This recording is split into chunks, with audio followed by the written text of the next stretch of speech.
Okay, let's unpack this. So today we are diving deep into something that feels, deceptively simple, but it's actually monumentally impactful. We're talking about the morning routine. And look, you know the drill, right? You wake up, you go through your motions. But what we're arguing today, based on all this incredible material you've shared, is that how you start your day, it isn't just a habit. It might be the single greatest predictor of your performance, your focus, and just your overall peace of mind. Our sources for this deep dive are they're so comprehensive. You've given us this incredible stack of material that covers everything from, global habits and ancient rituals all the way to modern neurological troubleshooting and even deep nutritional science. It's basically a blueprint for maximizing that first critical hour of being awake. So our mission is pretty simple. We want to stop treating the morning routine like some, trendy checklist of tips. And instead, we want to really understand the mechanisms underneath it all, the things that actually make it work. We're aiming to pull out the essential components from all this material and create an actionable, personalized blueprint for the ideal start to your day. It really is about understanding the science behind being intentional. That intentionality, that's the absolute core of it. I'm so glad you started there. We so often look at the start of the day as an obligation, right? Something we have to do. But it really needs to be viewed as an opportunity. It is the starting line. And it is the most critical juncture of your day. Think about it. If you're starting your morning in a state of chaos, immediately reacting to emails, to news alerts, to other people's needs, you are already playing defense. You're on your back foot from the second your eyes open. Exactly. You're just perpetually responding. You're not creating. Yeah. So that structured start, that foundation we're talking about, is where you build momentum. And momentum, well, that's the engine that drives success in literally every other area. So today, we'll look at how to build that engine. We're going to analyze, foundational concepts like decision fatigue. We'll draw some inspiration from different cultures just to broaden our perspective a bit. Then we'll get into the really personal stuff, how to build habits based on your unique biology. And then the critical mind-body connection. And finally, some really practical, durable solutions for overcoming those inevitable morning challenges that just sabotage any attempt at consistency. I want to start right at that core idea. Why does a routine matter so much? Because to a lot of people, it just sounds like mandatory homework. It's something you should do, which, for me at least, can kill motivation instantly. But the sources, they frame it as something incredibly empowering. And the power, as we see it detailed here, it really comes down to something called decision architecture. The routine is the first series of decisions that you basically pre-make for yourself. Yes. And those little successes right at the start, just getting up, following your plan, they dictate your productivity, your focus later on, and your well-being. It's like, it's the difference between stepping onto a well-lit path versus, stumbling into morning traffic while trying to figure out where you're even going. And what's truly fascinating there, and what our sources really hammer home, is the concept of decision fatigue. Right. This isn't some abstract idea, it's a physiological reality. We, as human beings, have a finite amount of mental energy for making good, complex decisions each day. And every single small, trivial choice, even the micro decisions, it taxes that resource. So you're saying even deciding which coffee mug to use is technically a drain. It is. Think about that moment you wake up. If you don't have a plan, the choices just flood in. Do I check my phone first, shower now, or after I exercise? What mug should I use? What should I wear? Should I listen to the news or music? They seem like such low-stakes questions, right? Yeah, completely trivial. But they all require cognitive effort. They all create this low-level mental friction. So by automating all of that mundane stuff, we're basically reserving the high-grade fuel for the tasks that actually move the needle later in the day. Precisely. By structuring your morning, you're essentially putting the first hour or two of your day on a productive, intentional autopilot. That structured start minimizes the friction, it minimizes the decision fatigue. You're saving your best cognitive reserves for the high-impact stuff later on. That tough negotiation.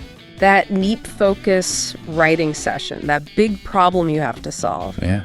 If your morning runs smoothly and automatically, you walk into your most important work with a full tank of mental fuel.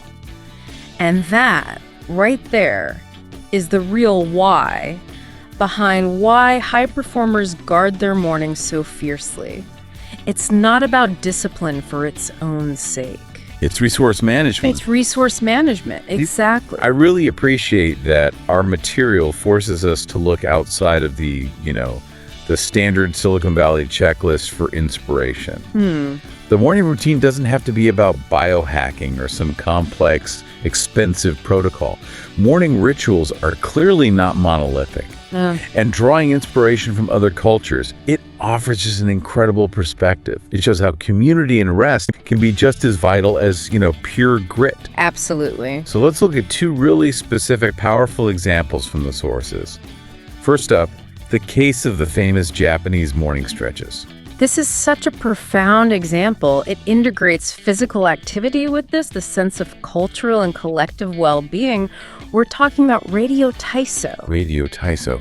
Yeah, it translates roughly to radio calisthenics. It's a set of really simple, low-impact stretching exercises. And it started almost 100 years ago. Wow. And it's still broadcast every single day by NHK Radio. And these exercises are often done in groups. So you'll have entire companies, factories, or schools doing them together in the morning. So it's a communal thing. It's very communal. The initial goal was actually public health. Preventing accidents, making sure factory workers were physically ready for the day. But the analysis now shows the impact is twofold, and it's deeply social. Physically, the stretches gently wake up the body, they improve blood flow, they set a baseline for movement. But maybe more importantly, especially in a culture known for its rigorous work ethic, it impacts collective productivity. So that's the key difference, isn't it? It's not just about my well-being, but about our readiness as a group. That's it, exactly. It's a shared moment. It's non-verbal synchronization. It's focus. When everyone starts the workday physically and mentally prepared in the same way, you minimize that internal friction. You promote a shared state of activation. It's like an efficiency measure that's just disguised as a group exercise. That's a perfect way to put it. Now let's contrast that with the Scandinavian concept of fika. Fika. The intentional coffee break, right? Often shared with colleagues or friends. If you tell a high-pressure executive that the secret to success is adding a mandatory 20-minute social break near the start of the workday, they might just panic. They might have a heart attack. Yeah. It seems so counterintuitive to that high-intensity culture we glorify. And yet, it's proven to be incredibly effective for long-term sustainable productivity. The key word there is intentional. And if we connect this back to the bigger picture of sustained productivity, fika isn't a disruption. It's a strategic resource allocation. Just like managing decision fatigue. Exactly like that. It is an intentional pause built into the day, usually within the first 2 or 3 hours of work.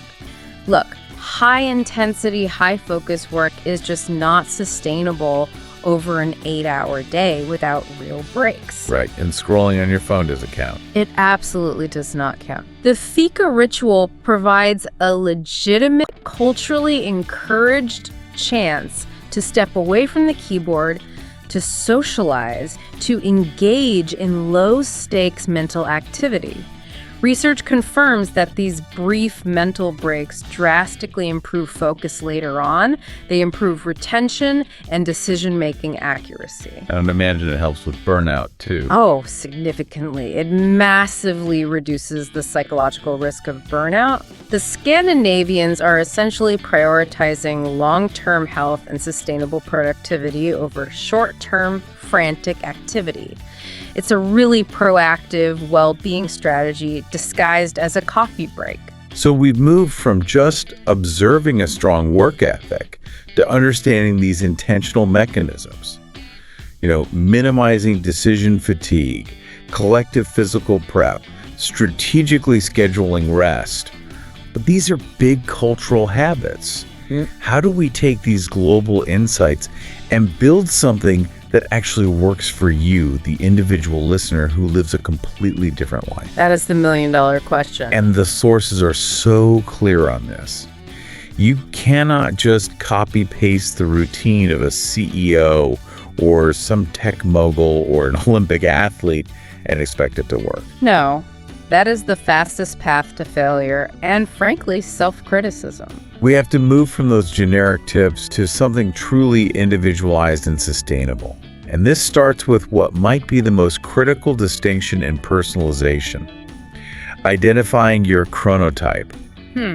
Are you an early riser, the classic lark who just springs out of bed? Or are you a night owl whose brain doesn't really start firing until 10 a.m., maybe even noon? This is such a fundamental biological challenge that far too many people just ignore. Are you fighting a biological war with your alarm clock every morning? I think most people would say yes. I think so too. The sources really emphasize that forcing a night owl into a rigid 5 a.m. routine, because some guru said so, is the number one cause of failure. It just leads to guilt and inconsistency. Your chronotype is largely genetic. It's your internal biological clock, and it's governed by a part of your brain called the suprachiasmatic nucleus, or SCN. The SCN. The SCN. And it regulates hormones like melatonin. So forcing yourself to wake up before your body is physiologically ready leads directly to something called sleep inertia. Can you elaborate on that groggy feeling? We all know it feels terrible, but what's actually happening in our bodies when we force ourselves awake like that? So sleep inertia is that slow, foggy, clumsy feeling where your decision-making is impaired and your motor skills are reduced. It's not just a feeling. It's a measurable state of cognitive impairment. If you wake up during a deep sleep cycle, your brain is just fundamentally slow. And forcing that state just makes the resistance worse. For a night owl, trying to do deep, creative work at 6 a.m. is like trying to drive a car with no oil in it. You are just burning out the engine. So success really relies on alignment with that clock. It absolutely relies on alignment. If you know you're a night owl, maybe your deep work window is actually 9 a.m. to 1 p.m.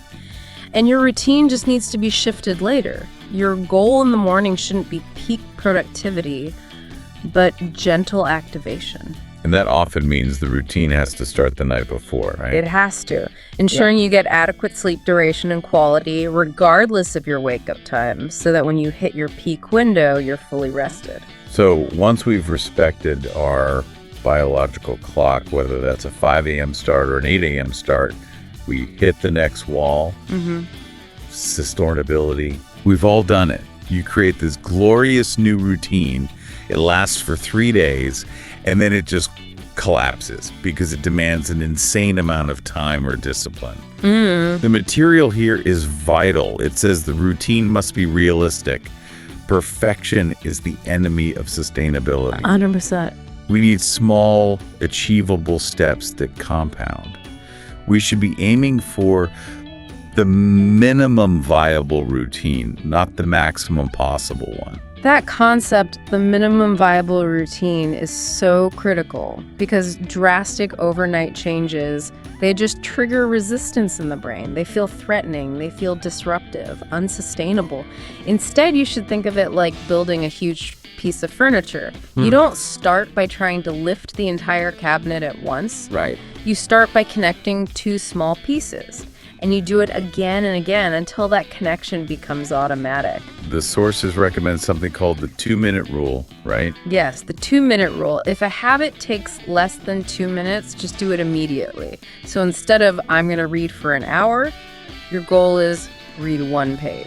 Instead of exercise for 45 minutes, it's put on my workout shoes. Exactly. That small first step is often the biggest hurdle to overcome. And this brings us right to the heart of it. Consistency. Why is consistency not just a nice to have, but the absolute foundation that all of this has to be built on? Because consistency is literally the architect of your brain. Neurologically, repetition is the key to forming habits because of a process called myelination. Myelination. When you do something repeatedly, let's say you brew coffee, then immediately open a journal, your brain starts to wrap the neural pathways for that action in a fatty layer called myelin. Okay, so what does the myelin do? Think of it like greasing the track for a train. The mental movement becomes faster, smoother. It requires zero conscious effort. The routine goes from being a taxing decision, do I really want to do this? To an effortless, automatic behavior. I'm just doing this now. And when it becomes automatic, it's solidified, it's sustainable. And that frees up all that cognitive energy we were talking about earlier. And without consistency. Without consistency, you're constantly tearing down the track before the myelin can build up. You just stay stuck in that difficult decision-heavy phase forever. Okay, so now we know when to wake up and how to build the habit so it actually sticks. Yeah. We need to focus on what to actually put in the routine. On content, yeah. And our sources all emphasize integrating physical movement and mental clarity practices. It's this essential mind-body circuit. You have to activate both. You really do. Let's start with movement. For a lot of people, the first instinct is to just hit the espresso machine. Yeah. But we see all this evidence that morning exercise is actually the natural and often more sustainable alternative to caffeine. What are the core benefits of starting the day with physical activity? Oh, the benefits are they're hard to overstate because physical activity acts as this massive intentional signal to your brain and body that the rest period is over. It's time to activate. Time to mobilize resources. Physiologically, even light exercise immediately boosts your energy levels far more sustainably than a caffeine spike and crash. When you start moving, 2 key things happen. First, you increase oxygen and nutrient flow to your brain. That immediately helps enhance mental clarity and reduces that morning brain fog. Second, and maybe this is more important, you regulate your emotional and stress response. Exercise helps your body metabolize cortisol. The stress hormone. The primary stress hormone, yeah. Which may have built up overnight or just from you anticipating the day's pressures. You also release endorphins, which give you a natural mood lift, and something called brain-derived neurotrophic factor, or BDNF. And BDNF is what exactly? It supports the growth and survival of your neurons. It's like miracle grow for your brain. So it's not just about feeling better in the moment. It's about physically improving the infrastructure of our brain health. Absolutely. Exercise, especially in the morning, is a direct investment in your executive function. You start your day sharper, calmer, and with a significantly better baseline mood. That sets you up for better interactions, better decisions all day long. The material offers some great, really accessible examples that lower the barrier to entry, which is, as I said, so crucial for consistency. Because for many people, committing to a 45-minute gym session at 6 a.m. is just, it's not going to happen. But there are alternatives. We see the benefits of yoga and stretching highlighted. The focus is on flexibility and a low-impact start. Why is that such a perfect way to ease the body out of sleep inertia without high-intensity stress? Well, low-impact movement like yoga or even the Japanese radio taisa we talked about is ideal because it gently raises your heart rate without demanding peak performance right away. It's a transition. It's a physical cue to transition from rest to activity. Something like sun salutations, for example, is a sequence that integrates movement and breath. So it becomes a meditative practice as well as a physical one. And they are incredibly efficient. You can warm up major muscle groups in under 10 minutes. And what if you need more of a cardiovascular boost? Then running or a brisk walk is ideal, especially if you can do it outside.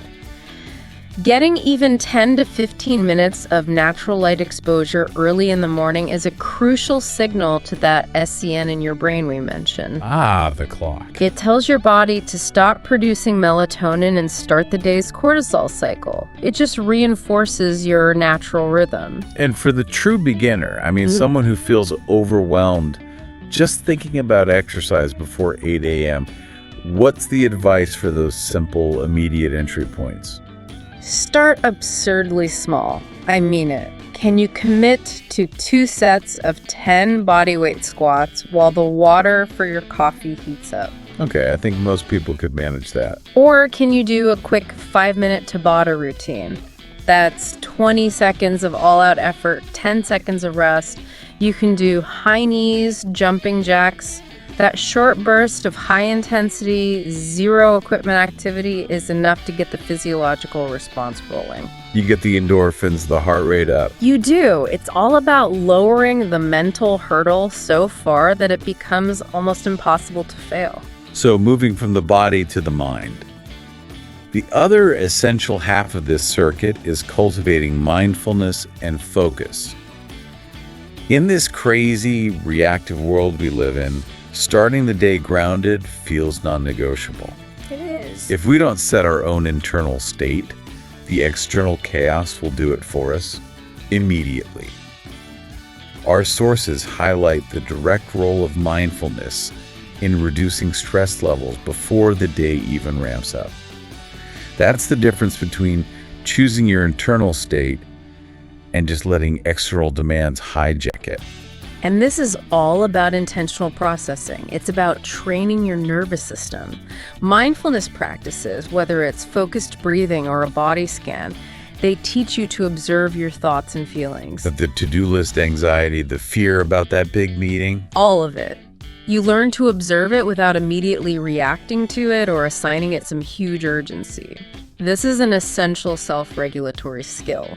When you engage in conscious, slow breathing, which is the cornerstone of most of these quick practices, you are directly activating your vagus nerve.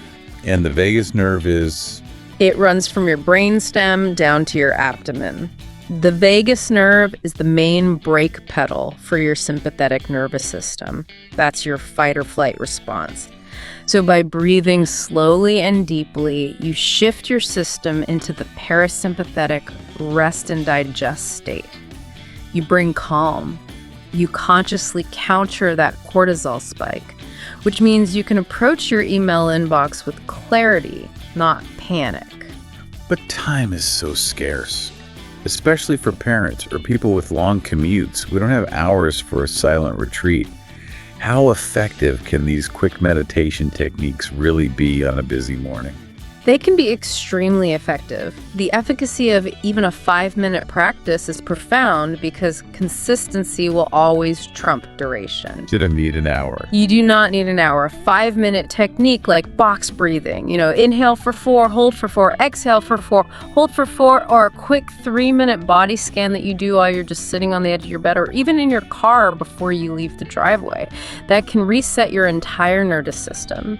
The whole goal is just to create a gap, a brief window between the world demanding your attention and your decision to give it.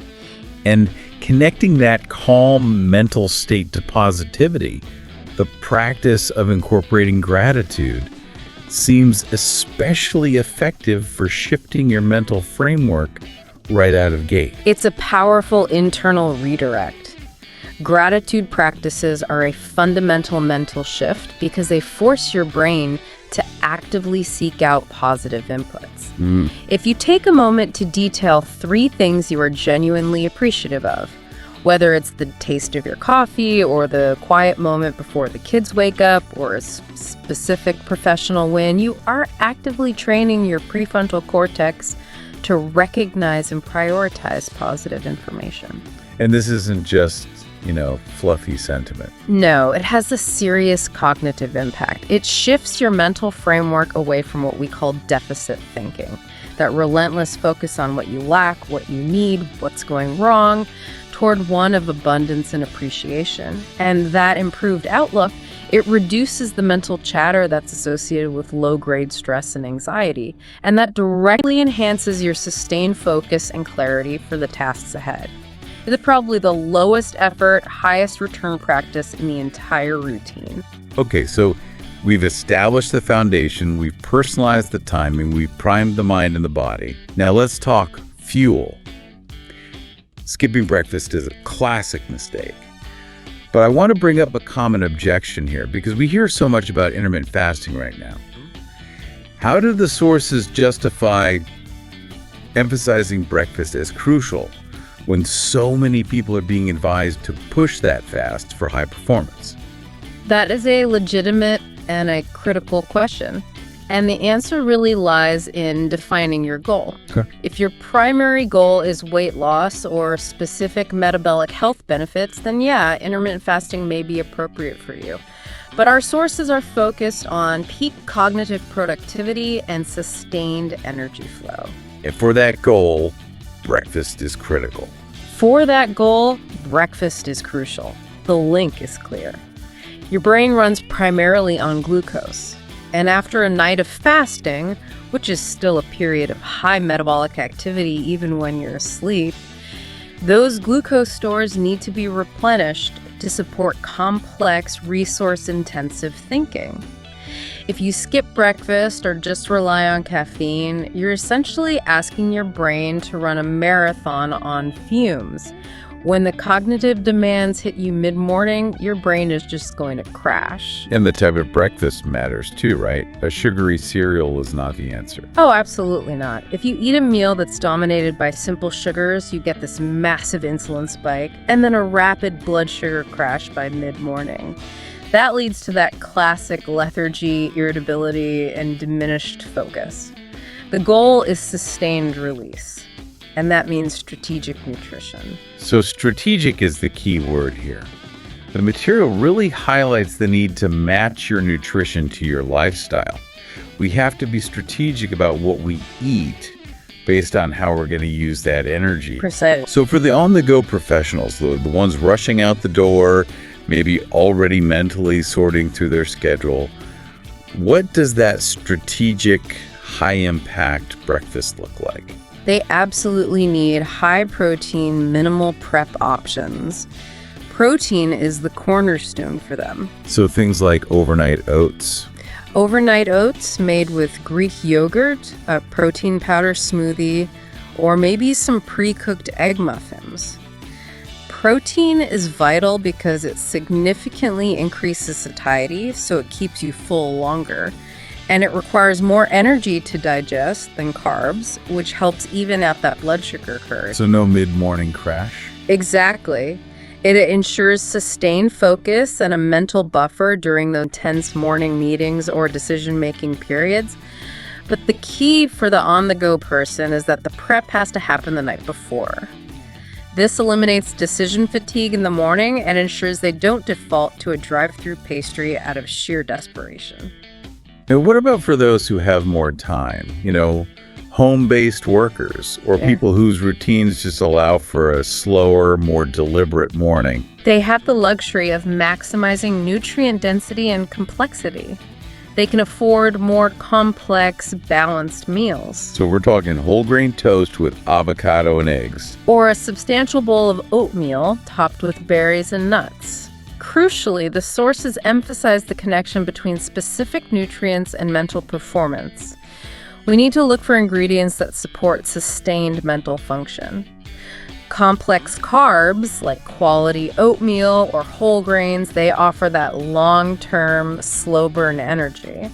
But equally important are healthy fats. Like from nuts and avocado. Nuts, seeds, avocados, even salmon, those are essential building blocks for your brain cell membranes, and they support the myelin sheaths around your neurons that we talked about earlier.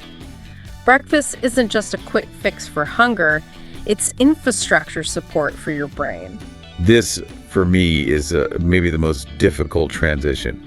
You nail the perfect routine meditation, exercise, healthy breakfast, and you sit down at your desk, you open your computer, and the entire positive momentum you just built just evaporates instantly.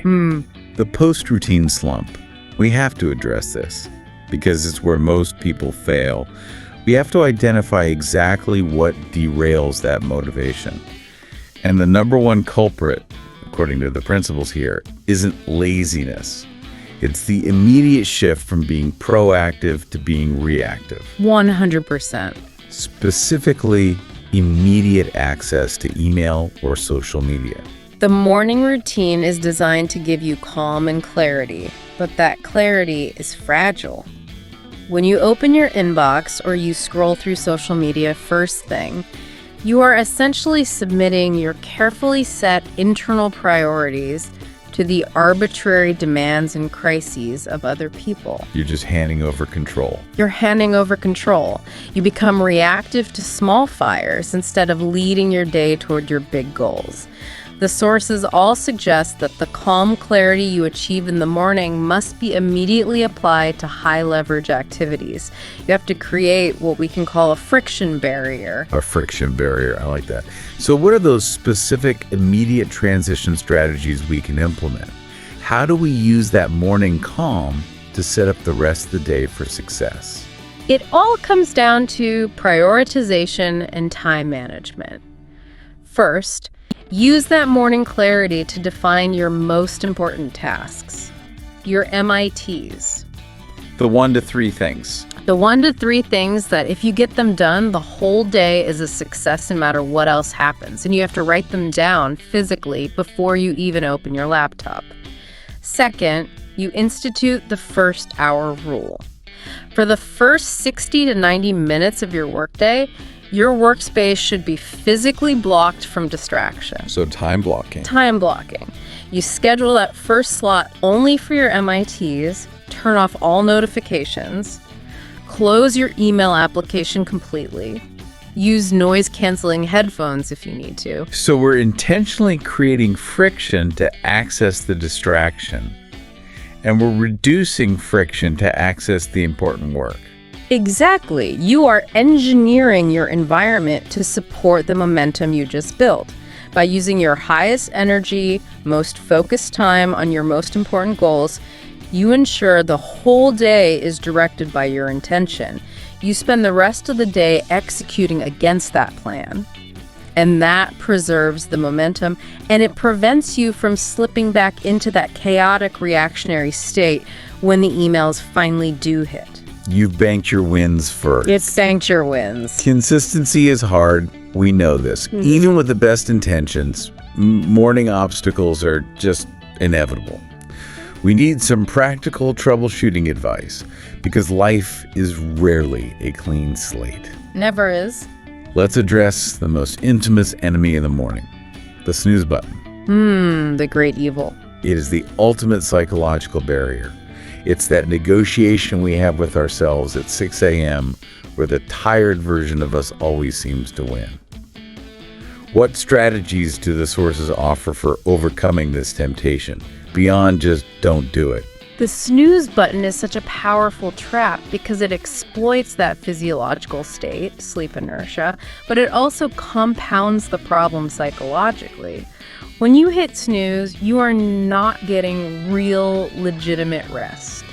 You are fragmenting your sleep into these low-quality, unsatisfying microsleeps. So it's actually making things worse. Much worse. You're basically trying to restart a low-quality sleep cycle, usually trying to get back into REM sleep, only to be ripped out of it again 9 minutes later.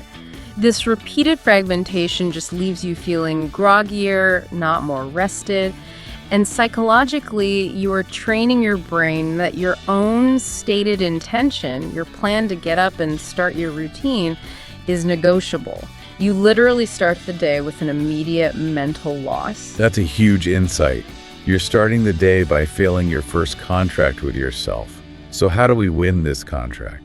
The strategies for overcoming this always involve environmental engineering. The number one strategy detailed in every single habit resource is distance. Just put the alarm across the room. Put your alarm clock or your phone across the room. The physical act of having to stand up, put your feet on the floor, and walk 3 steps to shut it off breaks the cycle of temptation. Once you're upright, the inertia is so much easier to overcome. Another technique involves setting the intention the night before. Some call it sleep pre-planning. You visualize the first successful action you're going to take. Not turning off the alarm, but the moment your feet hit the floor and you walk away from the bed. You can even use habit pairing, right? Like putting your workout clothes right next to the alarm. Yes, that's perfect. When you stand up to silence the noise, the visual cue of the shoes prompts the next intended action. You're essentially deciding the night before that you're going to feel energized immediately rather than just waiting for that feeling to spontaneously appear. But what happens when life just doesn't cooperate? We can build a perfect 90-minute routine, but if you have to travel, or a child wakes up sick, or an unexpected early meeting pops up, the whole structure can just crumble. How do we adjust when time feels insufficient? This is the real test of resilience. We have to understand that the routine must be adaptable. It can't be brittle. If your routine is so rigid that the moment one thing changes, 30-minute delay, the whole structure collapses, then it's not a useful routine. It leads to that all-or-nothing mindset. It does. If I can't do my full 90 minutes, I might as well just skip the whole day. The core strategy here is to focus on scaling down. If you usually meditate for 20 minutes and exercise for 30, but you only have 15 minutes total because of an emergency, you don't throw it all out. Yeah. You do 5 minutes of high-intensity stretching and 5 minutes of focused box breathing.